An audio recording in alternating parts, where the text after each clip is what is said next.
Një aktivitet përkujtimor është mbajtur në Bibliotekën e qytetit të Korçës, në nder të kontributit të jashtëzakonshëm të Petraq Pepos, një intelektual dhe dashamirës i librit për zhvillimin e kulturës dhe edukatës. Për të nderuar këtë njerëz të madh, që nuk ishte vetëm një historian i madh, një emër i madh i historiografisë shqiptare, por edhe një njerëz i cili përçonte dije, përçonte ndershmëri dhe qytetari. Për të nderuar figurën e tij, ne i vendosëm një nga sallat tona të bibliotekës emrin e tij, emrin Salla e Projekteve Petraq Pepo, në të cilën do të vendoset gjithë fondi i bibliotekës së tij personale. Një fjalë përshëndetse mori dhe djali i Petraq Pepos, Leonida Pepo, i cili ndau kujtime dhe mendime për babain e tij.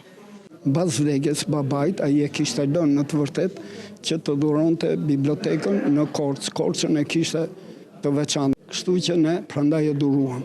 Dhe jemi të kënaqur në një ambient kaq të bukur të jetë edhe emri i Petraq Pepos. Ndihem vërtet shumë mirë, por ishte edhe shumë korrekt. Pjesa e aktivitetit ishin dhe 2 ekspozita të veçanta, një me botimet e dhuruara, ku u paraqitën librat dhe periodikët e kohës, si dhe veprat që mbartin energjinë e punës së tij, kërkimeve dhe pasionit të tij për dijen, dhe një ekspozit vizuale me fotografi dhe tituj nderi, ku u shfaqën momente historike të jetës së Petraq Pepos dhe tituj të ndryshëm që nderojnë figurën e tij.